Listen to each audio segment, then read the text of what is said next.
अस्सलाम वालेकुम, मैं हूं रासिम खान और आप देख रहे हैं स्पीड 92 स्पेशल रिपोर्ट। आज की स्पेशल रिपोर्ट है, मैं अमूमन स्पेशल रिपोर्ट देता हूं सियासत के ऊपर और बहुत सारे कराची की पॉलिटिक्स के ऊपर, पर मैं आज डॉलर के ऊपर बात करना चाहूंगा।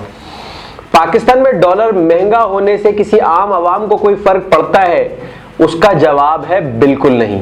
पाकिस्तान में डॉलर रेट बढ़ने से सिर्फ और सिर्फ एक्सपोर्टर्स को नुकसान होता है और इंपोर्टेड आइटम्स जो कि सिर्फ पाकिस्तान की 10% अशाफिया खाती है, सिर्फ उसे नुकसान होता है। कुत्ते के शैम्पू से, कुत्ते के खाने से, बिल्ली के खाने से मेरा और आपका कोई लेना नहीं है मिडिल क्लास लोगों का। ये सिर्फ वो 10% लोग हैं कि जिनको इन सब चीजों की जरूरत होती है और ये सब इंपोर्ट से आते हैं। अब जिन चीजों में इजाफा हो रहा होता है वो भी अरताश के आइटम्स हैं, लग्जूरियस गाड़ी, गाड़ियों के स्पेयर पार्ट्स और जो ऐसी चीजें हैं कि जो रोजमर्रा के इस्तेमाल में आती हैं। अब एक सवाल आप लोग मुझसे पूछेंगे कि ये किस तरह हो सकता है कि डॉलर बढ़े और पेट्रोल ना बढ़े। आपकी इत्तला के मुताबिक कि पाकिस्तान जो है वो रियायती कीमतों पर पेट्रोल खरीदता है। पाकिस्तान मार्केट रेट के हिसाब से अपने पेट्रोल को कंज्यूम नहीं करता। पाकिस्तान ने दुनिया में जिन ममालिक से भी पेट्रोल लेने की डील करी है, खासतौर पर अरब अमारात और सऊदी अरब से, उनसे हमारा 6 महीने का रोल ओवर चलता है और उसके अलावा भी वो हमें रियायती कीमत में नहीं, हम मार्केट रेट से वैसे भी नीचा लेते हैं, तो हमें उस डॉलर एक्सचेंज का भी कोई ज्यादा नुकसान नहीं होता। और जबकि हमें पेमेंट भी 6 महीने बाद करनी है, तो फिर हमें इस बात का क्या लेना देना कि हमें डॉलर बढ़ रहा है या कम हो रहा है। क्योंकि जिस वक्त दुनिया में डॉलर महंगा होकर पेट्रोल भी महंगा हो रहा था, उस वक्त भी पाकिस्तान में ये डॉलर बढ़ने के बावजूद भी सस्ता पेट्रोल हमें मिल रहा था और हमें अच्छी कीमतों पे पेट्रोल मिला था। उसकी सिर्फ एक ही रीजन है कि हमें रोल ओवर मिल रहा होता है पेट्रोल की प्राइसेस के ऊपर। दूसरी बात कर लेते हैं हम इंपोर्टर्स के ऊपर। पाकिस्तान के अंदर माशाल्लाह से हम एक ज़राई मुल्क है, हम अपना खाना पीना, गंदम, अनाज, सब्जियां खुद उगाते हैं। हम दुनिया की तीसरी बड़ी डेयरी है। हमें खाने पीने की किसी भी चीज का कोई मसला है नहीं। अगर हम ईमानदारी से और अपनी रेट्स कंट्रोल करके इन सब चीजों को चलाएं, हमारे मुल्क में हर चीज पैदा होती है। सिर्फ महंगी वो चीजें ज्यादा होती हैं डॉलर बढ़ने से कि जो इंपोर्ट के थ्रू पोर्ट से मंगाई जाती हैं, यानी शैम्पूज, कॉस्मेटिक्स, परफ्यूम्स, ऐसे अताश आइटम्स जो सिर्फ हाई सुपरमार्केट्स के अंदर बिकते हैं और 10% उस शेल्फ को इस्तेमाल करने वाले लोग हैं। कि उनके अलावा पाकिस्तान के सारे बाकी के 70 और 75% पाकिस्तानियों को इसकी कोई जरूरत नहीं है। अगर आप लोग ऐसा लगता है कि डॉलर से आपकी, मैं आज से 15-20 साल पहले जब हमारे पास एक ही न्यूज चैनल हुआ करता था और ये मीडिया हमारे पास नहीं आया था, तो डॉलर बढ़ता था या डॉलर कम होता था उससे हमें कोई लेना नहीं देना पड़ता था।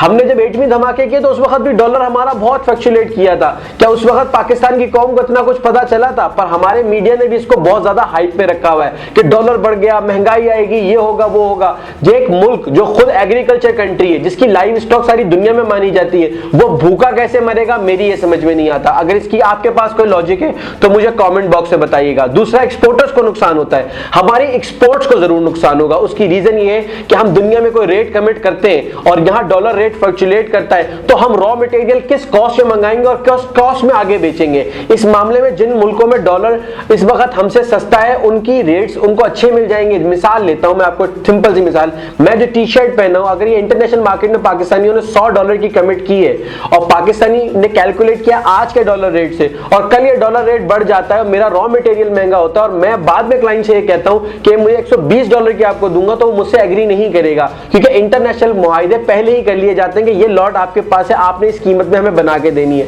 जो वो ₹20 का नुकसान है वो हमारे एक्सपोर्टर्स को जरूर होगा। पर अल्हम्दुलिल्लाह हम कपड़ा भी खुद बनाते हैं अपना, हमारी बहुत सारी चीजें सेल्फ रिलायंस है। हम क्यों नहीं बांग्लादेश के मॉडल को अडॉप्ट करते? क्योंकि बांग्लादेश में भी कुछ दिनों पहले माशी करंज था। क्या उन्होंने अपने आप को रोल ओवर नहीं किया? क्या वो IMF के पास नहीं गए? क्या उन्होंने अपने इकोनॉमिक स्टेट्स को सही नहीं किया? क्यों हम अपने अंदर ऐसे टैक्सेस लगाने के ऊपर गौर नहीं करते कि जिनसे हमें पैसा सबसे ज्यादा मिलता है? पाकिस्तान की हर चीज पे टैक्स है, हर चीज जो हम कंज्यूम करते हैं टैक्स है, पर इस मुल्क में ज़राई टैक्स नहीं है। क्यों नहीं है? क्योंकि क्या इस मुल्क के वडेरे असेंबलियों में बैठते हैं या इस मुल्क के अशराफिया या मुक्तदर हल्कों के लोगों के पास ये जमीन है? क्यों जमींदार पे टैक्स नहीं लगता? वो लैंड क्रूजर अगर खरीद ले तो उसे इसकी ज़राए आमदन नहीं बतानी, पर मेरे और आप जैसा आदमी अगर एक दफा भी कोई हल्की सी भी लग्जूरियस गाड़ी ले ले, हमें FBR का नोटिस भी आता है और हमें जवाब भी देना पड़ता है। ऐसा क्यों? क्या उनकी पैसे जो है वो उसके ऊपर किसी और की तस्वीर होती है, कायदे आज़म की तस्वीर नहीं होती? तो मेरे लिए जो इंपॉर्टेंट है, मैं जो बात करना चाहता हूँ, पाकिस्तान के उस तबके पे जो एग्रीकल्चर सबसे ज्यादा देखता है, मुल्क का 70% एग्रीकल्चर लैंड है, क्या उस एग्रीकल्चर लैंड के ऊपर टैक्स नहीं लगना चाहिए? क्या इन जमींदारों को हम इसी तरह पैसे अयाशिया करने देंगे ताकि ये अपने लोगों को महकूम रखें, अपने बच्चों को, अपने जो उनका जमींदार है वहां पढ़ाए ना? हमें इस बारे में भी सोचना पड़ेगा।